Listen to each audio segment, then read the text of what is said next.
Pakistan's army chief is on the same poster with terrorists, yet Islamabad says they do not support terrorism. You recognize the man on the right. It is Field Marshal Asim Munir. But look at the faces on the left. Those are commanders of the Lashkar-e-Toiba. Pakistan के अंदर चूंकि आइन और कानून की हुक्मरानी नहीं है, चूंकि जंगल का निज़ाम है, ताकतवर फौज और ताकतवर फौजी जर्नेल अपनी मर्जी से मुल्क का निज़ाम जोर ज़बरदस्ती चलाते हैं। प्रचार के दौरान लगाए गए डिजिटल साइन बोर्ड का एक वीडियो भी सामने आया जिसमें आसिम मुनीर की तस्वीर भी लगाई गई। तो ये तो इनका हाल है कि इनके अपने ही जो मुस्लिम उम्मा के देश हैं वो इनकी हकीकत को जानते हैं, वो इनकी औकात को जानते हैं। जो हेजमनी का ख्वाब इंडिया का कि जी पूरे रीजन में उनकी हेजमनी होगी और वो अपने आप को इंडिया मार्केट करता रहा पूरी दुनिया में कितने अरसे से, कई सालों से, कि जनाब इस रीजन में अगर कोई मुल्क है तो वो इंडिया ही है जो सबको नथ डाल सकता है इन सो मेनी वर्ड्स। तारीख में पहली दफा इंडिया ने पाकिस्तान पर क्रूज जो मिसाइल्स हैं वो फायर किए। क्रूज मिसाइल्स जो फायर किए इंडिया ने, इससे पहले पाकिस्तान पर कभी कोई गलती से आ गिरा हो एक्सपेरिमेंट में तो अलग बात है, जैसे एक ब्राह्मस के गिरने की बात थी, लेकिन ये पहली दफा कॉन्फ्लिक्ट में इंडिया ने पाकिस्तान पर क्रूज मिसाइल जो है वो फेंके। ऑलरेडी ये जो लेवल ऑलरेडी आ गया है, ये बड़ा ख़तरनाक लेवल पे पहुंच गए हैं। पहले राउंड के अंदर ही आपने देख ही लिया कि मिसाइल्स भी इस्तेमाल की गई हैं और एयरक्राफ्ट भी इस्तेमाल किए गए हैं। LOC के ऊपर बॉर्डर भी हॉट रहा है, वहाँ भी आर्टिलरी शेलिंग चलती रही है।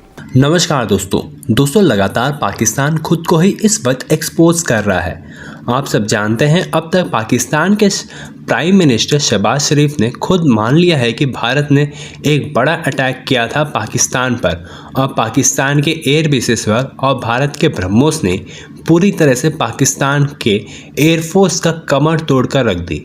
और अब दोस्तों एक वीडियो हम सबके सामने आ रही है जहां पाकिस्तान के आर्मी चीफ और पाकिस्तान के टेरर ग्रुप्स के जितने भी बड़े बड़े कमांडर्स हैं वे सब एक फ़ोटो में दिखाई दे रहे हैं।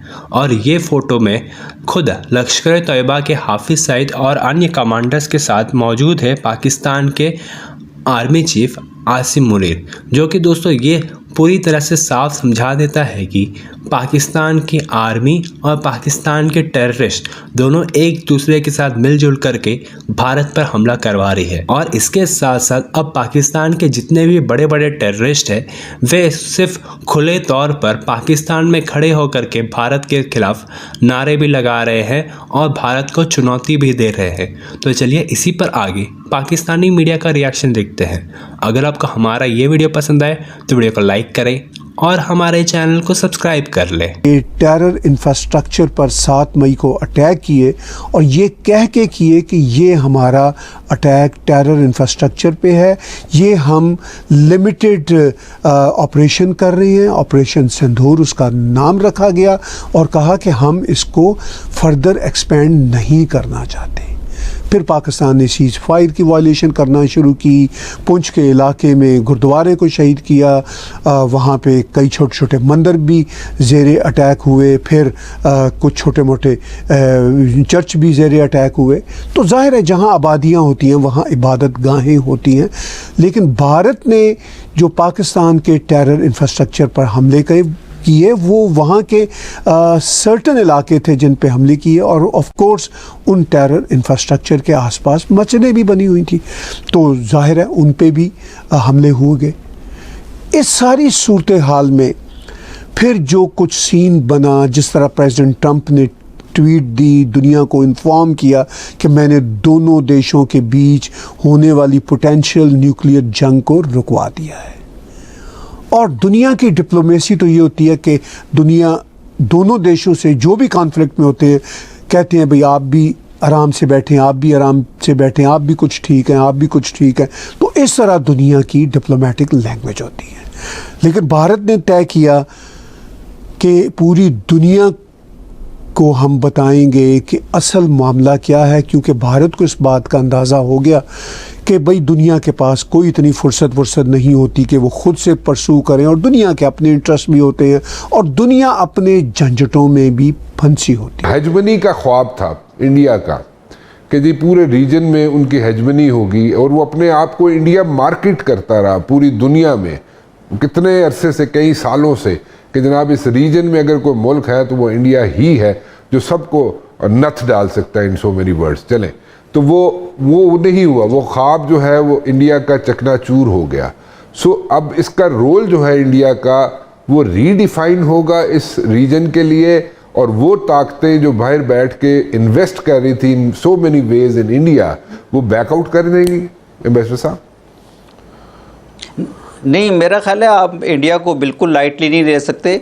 इस वक्त जो आप इंडिया का एटीट्यूड देख रहे हैं, इंडिया एक बौखलाहट का शिकार है, और वो बौखलाहट उनको डिप्लोमेटिक आउटरीच में भी नज़र आ रही है। चाहे वो जयशंकर साहब हों, वो अजीब अजीब उनके जो वज़ीर ख़ारजा हैं, वो इतना एक्सपीरियंस होते हुए भी अजीब सी बातें कर रहे हैं। उन्होंने शशि थरूर साहब को खसूसी तौर पर नामज़द किया है अपने डिप्लोमेटिक आउटरीच के लिए, लेकिन मैंने शशि थरूर साहब के भी 1 या 2 इंटरेक्शन देखे जिसमें वो president Trump, US president Trump के ऊपर ज़ाती या उनकी इंटेलेक्चुअल कैपेसिटी या इंटेलेक्चुअल कैपेबिलिटी के ऊपर अटैक कर रहे हैं। तो ये बहुत ही अजीब सी बात है, क्योंकि इंडिया और यूएस स्ट्रेटेजिक पार्टनर्स हैं, और आप अपने ही स्ट्रेटेजिक पार्टनर के जो प्रेसिडेंट हैं उनकी इंटेलेक्चुअल कैपेबिलिटी पे अगर अटैक कर रहे हैं, इसका मतलब है कि कोई सब्सटेंटिव स्पेस इंडिया के पास, कोई खालिस जिसे स्पेस है इंडिया के पास इस वक्त डिप्लोमेटिक आउटरीच में भी उनको कोई गेन नहीं मिल रही। लेकिन इंडिया अभी इस वक्त इंडिया ज़रूर बौखलाहट का शिकार है। इंडिया को बड़े सेटबैक भी हुए हैं इस सारे एपिसोड में या इस सारे मामले में, मार्के में, लेकिन मैं ये समझता हूँ कि इंडिया को आप लाइटली नहीं ले सकते, क्योंकि इंडिया का जो एटीट्यूड है, ख़ास तौर पे इंडिया में जो तबका या जो पार्टी इस वक्त पावर में है, या जो टोला आरएसएस का स्पॉन्सर टोला जो इस वक्त पावर में है, उसमें नरेंद्र मोदी और उनके जो सारे रुफ़क़ाए कार हैं, उनकी तो बेसिक पॉलिसी पाकिस्तान स्पेसिफिक है। वो एक अखंड भारत या ग्रेटर हिंदुस्तान की तरफ जाना चाहते हैं, जिसका पहली जो रुकावट है वो पाकिस्तान है। उनके जो सारे रुफ़क़ाए कार हैं, उनकी तो बेसिक पॉलिसी इस वक्त पावर में है, या जो टोला आरएसएस का स्पॉन्सर टोला जो इस वक्त पावर में है, उसमें नरेंद्र मोदी और उनके जो सारे रुफ़क़ाए कार हैं, उनकी तो बेसिक पॉलिसी पाकिस्तान स्पेसिफिक है। आपने तो अनाउंस कर दिया है कि आगे अगर ऐसी कोई चीज़ होगी तो जहां इस दफ़ा सीज़फायर हुई है, इससे आगे सीज़फायर आगे जाएगा मामला। तो अब आपने मिसाइल लगा दिए, ब्राह्मोस आपने फेंक दिए पाकिस्तान की इंटरनल शहरों के ऊपर, ड्रोन्स आपने भेज दिए, ठीक, जहाज आपके 72 जहाज जो है बॉर्डर तक पहुंच गए थे, इंक्लूडिंग दी राफेल्स, और उसके बाद आप 4 या 5 या 6 जहाज आप गिरा के आ गए। तो अगला राउंड जो होगा, क्योंकि इंडिया यही कह रहा है ना कि आगे अगर कुछ ऐसे होता है तो इससे आगे जाएंगे हम, तो दुनिया ये कहेगी hold it, what is this doctrine. कल को कहीं कश्मीर से कोई उठ के कुछ कर देता है और वो खुद कहता है कि हमने किया है, ठीक, जिसका पाकिस्तान के साथ कोई तल्लुक ही नहीं है, तो फिर आप क्या करेंगे? आपने तो ब्लैंकेट की बात कर दी ना कि जड़ा होगा हम कर देंगे। तो आपने देखा, आपने किया, तो आपके साथ हुआ क्या, पाकिस्तान ने क्या किया। और दूसरी बात वो ये कहेंगे कि आपने ये कैलकुलेशन में ले लिया है या पहले नहीं लिया था कि अब पाकिस्तान के साथ जंग is with China and Pakistan, not only with Pakistan. तो आप किस दुनिया में हैं? तो ये डॉक्ट्रिन आप तो फंस रहे हैं। आपने ये नई डॉक्ट्रिन जो बना दी है, the new normal, the new normal is कि जब भी होगा हम चढ़ जाएंगे ऊपर। तो फिर जिस तरह की फैंटी पे आ गई, फिर फैंटी पे आ जाएगी, और अगर फैंटी पहते पहते न्यूक्लियर वेपन्स बाहर निकल आए, या पाकिस्तान के या आपके, तो फिर क्या होगा?